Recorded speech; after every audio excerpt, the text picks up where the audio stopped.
Okay, so I'm going to begin with a couple of caveats for you. One of them is that my paper is actually entitled The Fall and Rise of the Scottish Community. But for a variety of reasons, I'm going to talk more about the threats and opportunities as they exist in the present day, and a little bit less about the historical background to how we got there, although I am going to cover that. Secondly, I need to make it clear, as I mentioned in the plenary meeting the other day, that I'm talking about community-based organisations, which are bodies owned and controlled by the local community, typically, although not exclusively, of a specific geographical area, as opposed to intentional communities, which are usually self-selected and often have an ethos particular to their own circumstances.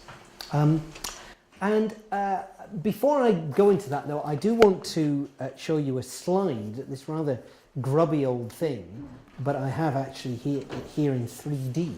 And this is a document called the International Communes Network Newsletter. And it was based around a festival held at Lauriston Hall in the year of our Lord, 1983. An exciting event, which I had the privilege of attending. And a few years later, we had the Historic Communal Societies Conference here in Findhorn, another event that I attended. And as you will know, I've lived here in the community for about 3 decades. So I'm not decrying the value of intentional communities. It's just that in my experience, the intentional community has not proven to be, and I'm going to use a piece of jargon here, it's not proven to be sticky. It hasn't really impacted society in the way that perhaps those of us who joined them 30 years ago, our highest dreams might have expected. It doesn't mean to say that it's not been influential. It doesn't mean to say that these experiments are not of immense potential value to society as a whole.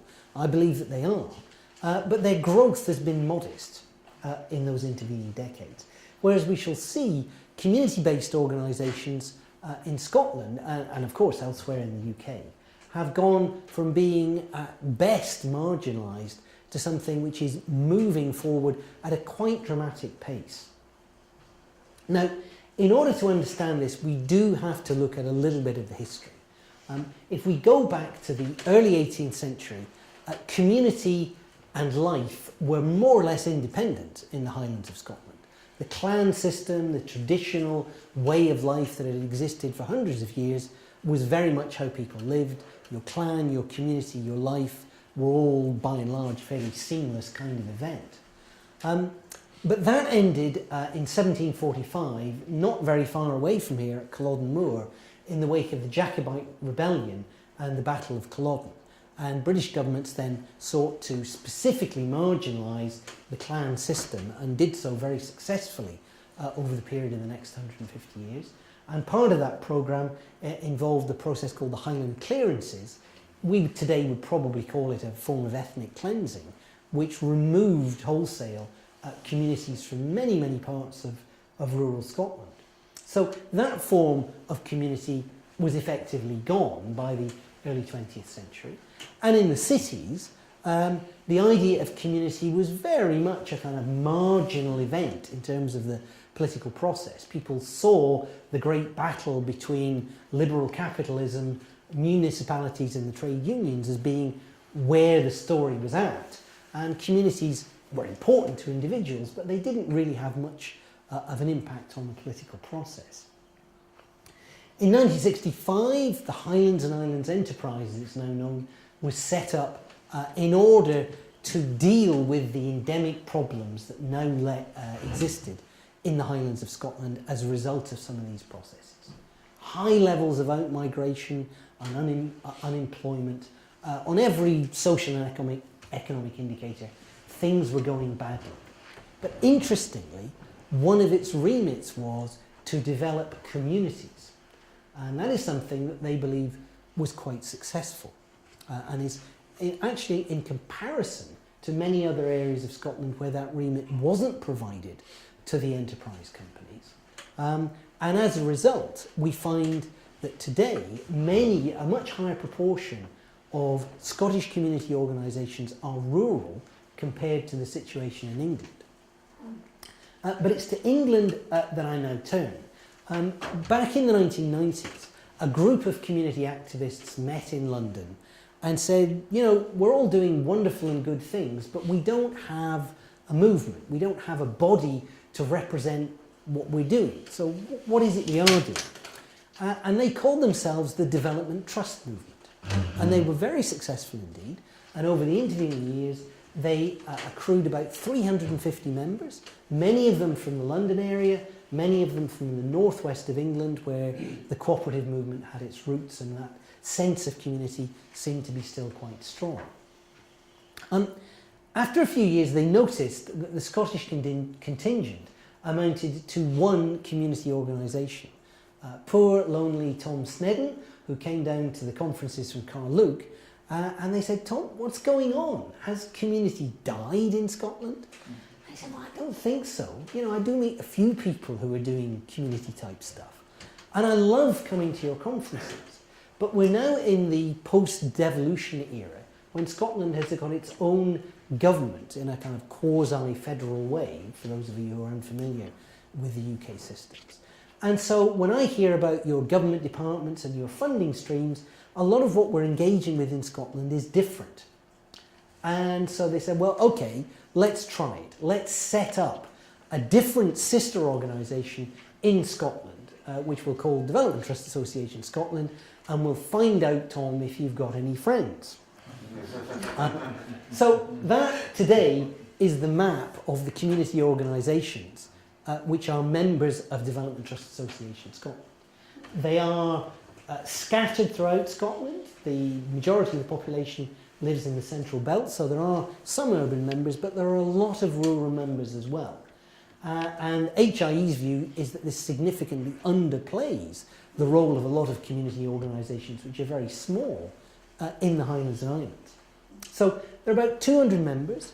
There are now, as I mentioned in the plenary, another 4 or 5 large intermediary organisations with specific remits around transport, recycling, renewables, and so on and so forth. And together, the Scottish Community Alliance, as it's now called, has over 1,000 members. Now, this is going back only a decade or so. No one really knew how many community bodies there were in Scotland. So this is a pretty dramatic change, and they are growing very quickly. Now, what are the reasons for that? Well, part of it is the threats that exist to community life and communities in Scotland. Part of this is the very highly centralised nature of the UK state in general. Typically, local authorities in Scotland have a population base which is 10 times or more larger than the average in most Northern European countries. Our local authorities, so-called, are for most people relatively distant, rather corporate bodies. They may get to elect a councillor, but few people really feel that they have a kind of day-to-day relationship with their local authority, whereas in the Nordic countries, the lowest tier of government will typically serve between 5,000 and 10,000 people. And people do feel a much greater sense of connection. So that's one part of the puzzle. Another part of the puzzle, in my experience, is climate change. We didn't talk about this 15 years ago, except in Findhorn and doubtless a few other intentional communities and Green Party meetings, but everybody talks about it now. And most people know that, although it's a threat, that this is something which probably we have to fix on a local, personal level to some degree. And there is a greater degree of discussion about that kind of topic. Whatever you see, no one, I think, really believes that governments or multinational bodies are going to fix this problem if left to themselves. But what are the actual opportunities that exist? Well, one of them exists around land ownership. The extraordinary changes in the Highlands during the 18th, 19th, and early 20th century that I talked about have left us with a situation where land ownership is little short of a scandal. It was said as long ago as 1978 that if Scotland was a developing country, no modern Western democracy would offer it aid unless it sorted out the land problem. more than 60% of the entire country is owned by fewer than 1,000 individuals. It's been estimated that almost half is owned by fewer than 500. I mean, this is an unprecedented, remarkable series of happenstances. And successive Scottish governments since the devolution settlement in the late 1990s have sought to redress that, usually by providing grant funding for communities to buy the landed estates within which they live. There's now about 500,000 acres in community ownership in Scotland. I joke usually that there are one or two of our development trusts that are so large you can see them from space. Entire islands have been bought out by the communities that live in them, with fairly dramatic impacts in a positive way on the society and economy of those particular areas. So that's a big opportunity. The government has recently announced that they want, over a period of time, to double community ownership to 1 million acres. The other one is renewables. Back in 1989, a few of us here had a good idea about putting up a windmill. We talked to a local gentleman who was the then chairman of our electricity board, and he laughed at us. He thought this was the most ridiculous and stupid idea, and his company would never have anything to do with it. Today, we know that communities all over Scotland are desperate to get on the renewables bandwagon because of the huge potential that this energy has. A year ago, myself and some colleagues were sent up to the Orkney Islands off the north coast of mainland Scotland to talk to community groups, not about how to put up windmills, they'd already got their heads around that, but how to manage the money they were going to make from it. The island of Westray, to give you an example, 600 people, they're estimating that their wind turbine is going to generate them net cash profits per annum of £150,000. And that is fairly typical in terms of the relationship between the size of the community and the amount of money that they're making from this. This is dramatically transforming the nature of communities throughout rural Scotland. And the fear that many of them now have is that if they don't get in quickly, the availability of turbines is going to be taken up by the multinational organisations. And that's a little bit of a battle that's going on in the background. The other thing I want to talk about, with the usual caveat about not being party political, is the political background to some of this. This is an extremely accurate but perhaps slightly misleading map. The blue, you may well be guessing, belongs to the Conservative members of the Scottish Parliament. They were, yes, you have to stand up and look closely to see them, I'm afraid. It's not coincidental that they are sort of hiding down by the English border. The red seriously underestimates the impact of the Labour Party in Scotland, which is still the dominant force politically throughout much of urban Scotland. They got a lot of top-up MSPs from the proportional representation system we have. But you can see that the yellow, the Scottish National Party, they had a landslide victory back in 2011, which was fairly unprecedented. And the Tory brand, currently the dominant party in the UK coalition government, has become candidly fairly toxic in Scotland. And there is very little evidence that it's improving its position. There's a lot of reasons for that, which are fairly well known.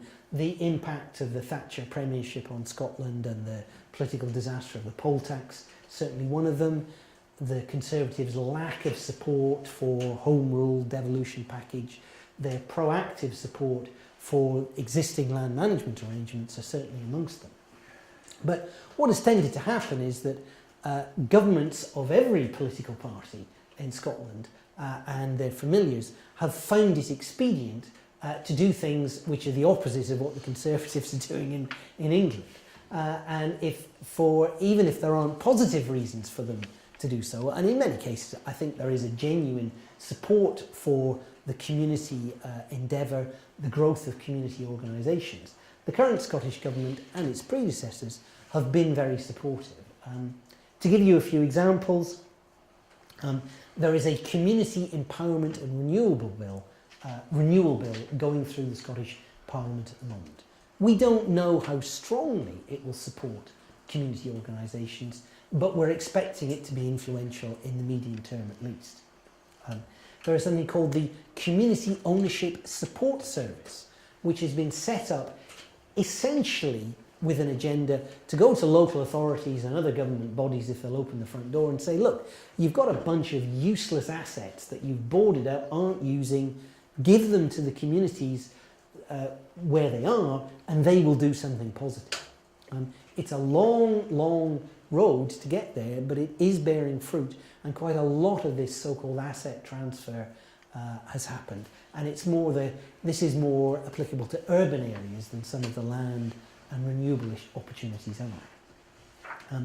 As I mentioned the other day, we had a Communities Day in the Holyrood Parliament recently. That's a picture of it. That's not the MSPs sitting in the Holyrood Parliament, it's community activists asking questions of the government minister who was there to listen to us.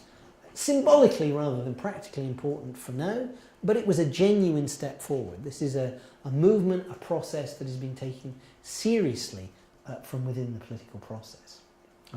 Another one that we're planning to have some kind of impact for later on this year is something called the Big Vote, at least that's its working title. And the idea is to take a roadshow around Scottish communities and say, you've heard a lot about this independence referendum malarkey, but most of it is coming from professional politicians and lobbyists on behalf of major organisations. What do you as communities actually think about this? Let's get ordinary people to try and re-engage with the political process. Some of you may remember the impact that the 784 Theatre Company had very dramatically years ago with its play, The Chivy at the Stag and Black Oil. I see Gordon does remember it. It was a tremendous event and had a very unexpected and empowering impact on the Scottish body politic when this play was taken out to ordinary village halls and people were confronted with this drama about Scottish history with Texan oil billionaires on the stage and members of the aristocratic landed gentry saying, you get nothing and I get plenty. And people sort of started to wake up and go, hold on, we read about this in the history books, but this isn't right. What can we do about this? And I think the Big Vote people are hoping that, without taking a party political agenda, that there is a sense in which we need to revitalise ordinary communities on a political basis. There's one other thing that I want to mention to finish off with, which is about finance. Now, these are some pictures of some of the activities that my own organisation, Ecopia, has invested in here in the community. Renewable energy, affordable housing, and so on and so forth. And we've had some success with that. And I've been talking with some colleagues down in Edinburgh recently about doing this same sort of thing on a national basis. Creating, if you like, a community investment trust or a community investment bank, taking the very substantial liquid assets that some third sector organisations have and investing them in emerging social enterprises, voluntary organisations, and so on and so forth. The main hurdle to this is that UK banking regulations are very strict, for better or for worse, and there's a long way to go before that's going to be launched, but we are exploring it, and we know that there is a big demand from community organisations for access to better finance, and a real demand from the established organisations to want to support that, rather than a banking industry which has become itself seen as a rather toxic brand, as I'm sure you're all aware. And the thinking behind that is to transform this particular sector as well. And to use the words of Mohammed Yunus, the question is not so much whether people are creditworthy, but whether our banks are people-worthy, and how can we make them so. Thank you very much indeed.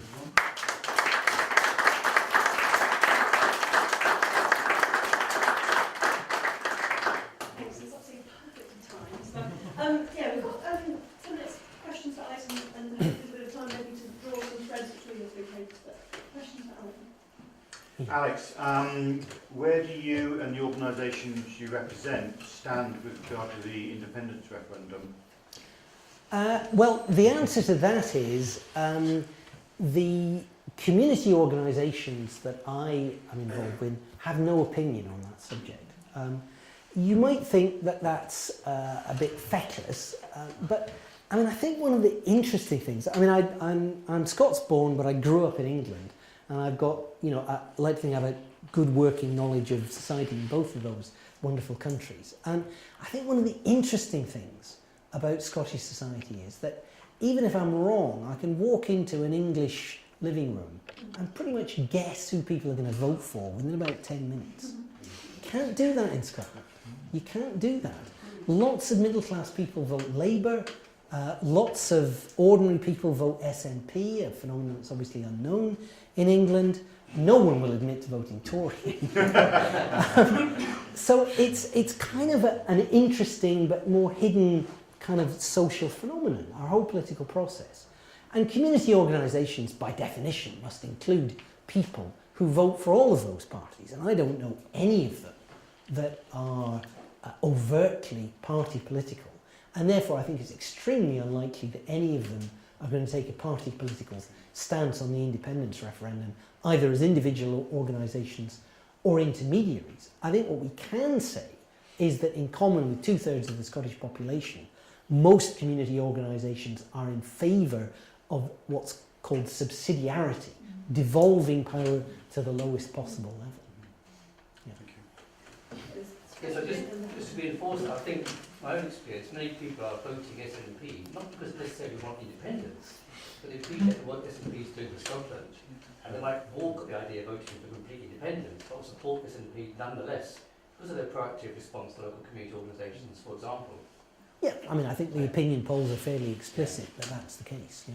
At least for now. I've no doubt the present government will hope that things will change, but they've been pretty steady during the course of the debate so far. Alex, to what extent the people in the towns, in the general society, knows and refers to the communal, the communities, Findhorn and other.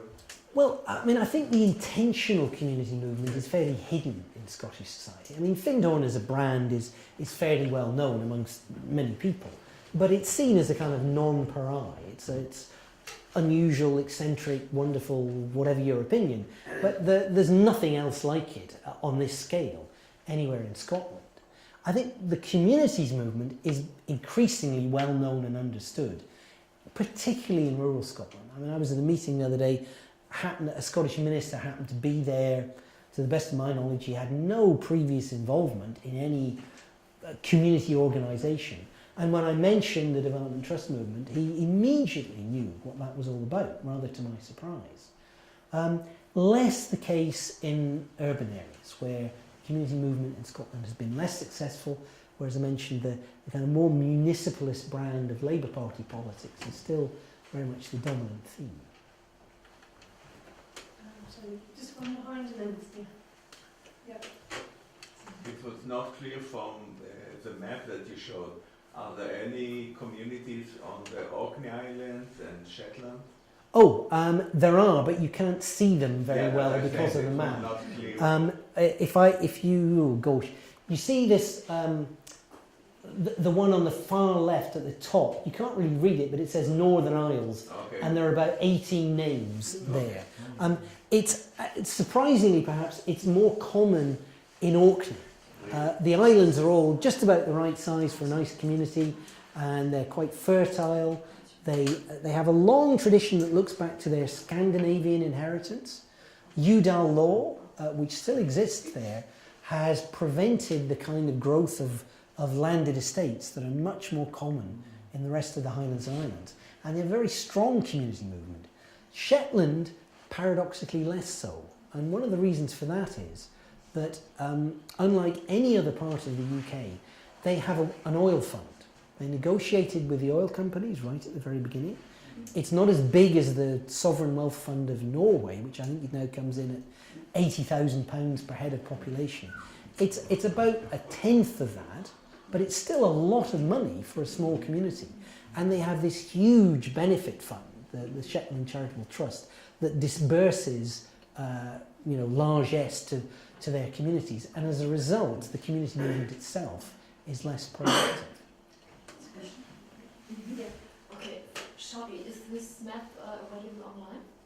On this website there? If you go to the Development Trust Association website, I think it is. If it isn't, send me an email and I'll send you a PDF of it.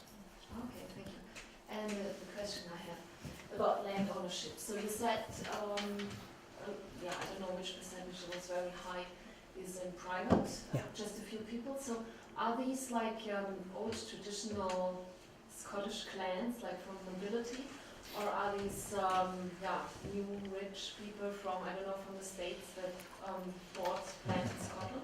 What kind of people are those? Well, it's a combination of the two, in effect, in my experience. There are certainly quite a lot of these estates that have been purchased by the nouveau riche banking fraternity and investment brokers and so on and so forth.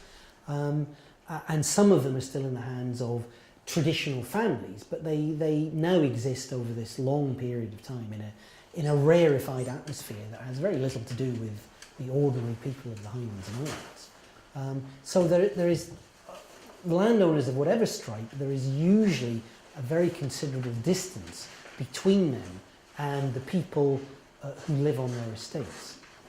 There was a big fuss recently. There's a well-known land campaigner, a man called Andy Whiteman, and he noticed that a couple of these landed estates were owned by charitable trusts where membership was open to subscription from members of the public. So he encouraged umpteen of his friends to join, for example, the Applecross Trust, which owns huge, tens of thousands of acres around the village of Applecross. They refused to accept any of them as members. And they said that there was absolutely no local interest in this. Well, can you imagine what happens when the people representing the entire valley that you live in come in and say, do you want these outsiders to have something to do with this? Because we don't. I mean, it's just out of scale in terms of the relationship between the landowners and the local population. And it's, I don't want to over-egg the pudding. I think it is a political scandal myself. There are some landowners, and I know some, and to name one, Jamie Williamson of the Alvey estate near Annie, fantastic landowner, doing huge amounts in all kinds of ways for the local economy, great guy. But a lot of them are absentee landlords who treat the place like a play park, to be perfectly frank. I think we'll draw these to a close, that's obviously it, isn't it? But anyone who's got questions for three speakers, maybe they can ask them. So I'd like to thank all three speakers.